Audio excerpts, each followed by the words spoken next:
I'm sure you guys will be asked to write this at some point in the future. Okay, so yeah.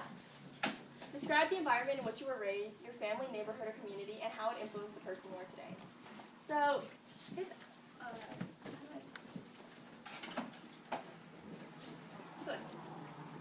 what did I just do? Oh, I clicked the wrong thing. Okay. Can you guys see this? Or Let's blow it up a little bit. Give it 200%. You scroll around it. Oh, I have to close this one. How did I close this last time? This one? Yeah. Make it 200%. So he wrote that the environment in which I was raised has influenced me greatly, from the influences on me, which would be my family and mentors. And then that was just the first thing he wrote. And then he went on, he said, my family's been one of the greatest shapers of who I am today because I've been with them my whole life. As part of a family of Chinese heritage, growing up in a predominantly white culture affected how I grew up with others. While other kids were always off playing with their friends, I was stuck at home playing the piano and doing extra homework. I was not only able to play the traditional sports such as badminton and ping pong with other Chinese kids, but also the opportunity to compete against American kids in more aggressive sports such as football and tennis. As a Chinese descendant living in America, I've grown up in a bilingual environment with English as my first language and Chinese as my second, which helped me better understand the world from both Western and Chinese cultures. So what do you guys think about this paragraph? The prompt was, describe the environment and how it influenced who you are today. Do you guys have any, if you were to edit this essay, I think editing, one of the other reasons I enjoy editing other people's essays, because then I get to see what I might do and what problems there are in writing, and then these problems that I see, I translate to my own writing to make sure I don't make the same problems, right? So, what do you guys see about this? Yeah, Alex? Well, it asks, how does, your, where you grew up in, how does it affect you? And he, that's what, he does that in his paragraph, he explains how, but, he doesn't seem to put it in, a positive light, so it seems like he's, kind of complaining, so it, it's, not helping him in any way. Yeah. What else? If you guys read this, would you be like, this is an amazing essay, I'm going to let this guy into my private high school? Yes? Wait, what do No? you think? It's too specific. It should be able to relate to the readers more. Sure. Because right now it's kind of relating just to the Chinese and Asian communities.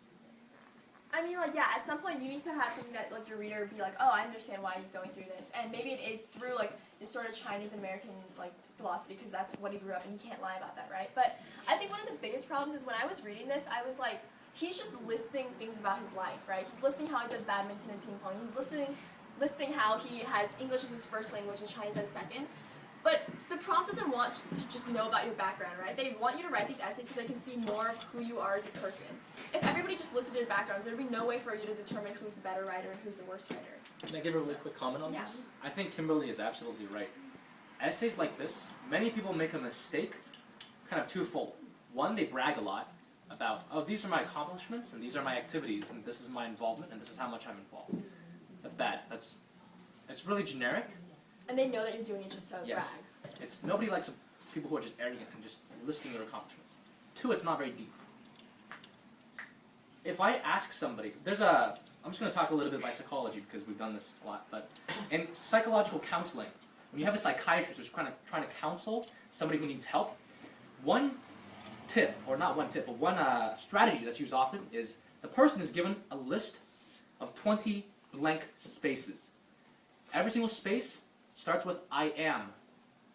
And then the psychologist says to his client, I want you to spend 20 minutes right now writing out, filling out the blanks in every single blank for the next, for this sheet of 20 spaces.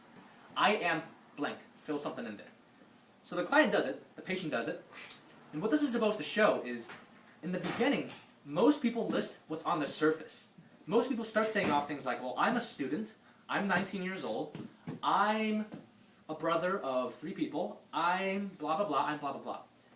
The last 5 or 6, they've run out of surface things to talk about. They have to talk about deep things. They have to talk about who are you at your core? What makes you different from other people? There's a lot of people who are students, brothers, male, who like cars and who likes reading. There's a lot of people like that. What makes you different? Who are you at the core? What do you value? What do you care about in the world? What do you think is worth living and dying for? That comes almost always at the end when you finish done listening to those things.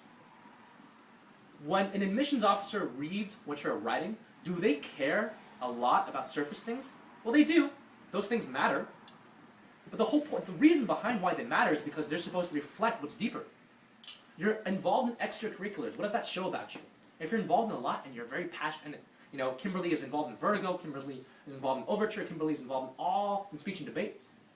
Those are surface level things, but they reflect something deeper. Kimberly really cares about writing and being creative and expressiveness. That's what the admissions officer really cares about. All the things on the surface just reflect that. So when you're responding to prompts like these, don't make that mistake of just, oh, I can talk about, here's what I do, this is what I'm good at. Think, why are they asking me this question? Why are they even having this as a prompt? What should I say? You should talk about yourself. Who are you? Go deeper. Always, always, always go deeper. Most people are shallow. Go deep. So like using his like 20 blank things, right? You list out all the things you are actually in the beginning and you go straight to the bottom. But the reason why you know these certain things at the top is because they reflect like who you are, right? And the admission officers or anyone who you're writing an essay for, they just want to know more about who you are. They don't care that you're a student or that you're like, I don't know, how old are you, 19? Yeah, 19. Yeah, they can figure that out from your application. You just literally number it in right there, right? They just want to know who you are, and that's the reason they ask you the question. So just as Carl said, you want to know why they're asking you this question. And what I told this person was that they don't care about what environment you were raised in, right? They just want to know how your environment has influenced the person you are today. Like they want to know, and by asking this question, that means they want to know who you are today, and they want to know why you're this person that you are today. So that's what this person should have been writing about. They shouldn't have been writing about how they play badminton and ping pong, how they speak 2 languages, and how they might understand both cultures. They're supposed to be writing about who they are and why they're the person they are today, right? So that's what everybody really wants to know. So I told him that he listed way too many things that he just did, right? He just said he played the piano, he did extra homework, he did traditional Chinese sports, he did football and tennis, all these things. But I don't care about any of those things. I just want to know why he is the person he is today. You don't need to read these random comments on the side. They're just like little grammatical things that I had issues with. So yeah, right here, like how does this influence you? Like I don't know. I don't even think he's answering the prompt in this essay. He didn't tell me who he was today. He just said that he did these certain things. But how does staying home and doing homework or doing sports make you like a person? Does it make you passionate about learning? Does it make you passionate about getting outside and experiencing like nature when you do it? Or do you just do it, right? There's a difference. I would rather read an essay about a person who told me that they did sports and they did basketball and tennis because they loved like being out with people and engaging with them in this sort of physical activity than just telling me that they did sports. So then I know more about who this person is, who I want to accept into like my private high school. So then he starts talking about why his parents influenced him because they were the ones that taught him big things. They taught me small things like riding a bike and cooking eggs and becoming a more responsible, mature person. What do you guys think about that paragraph?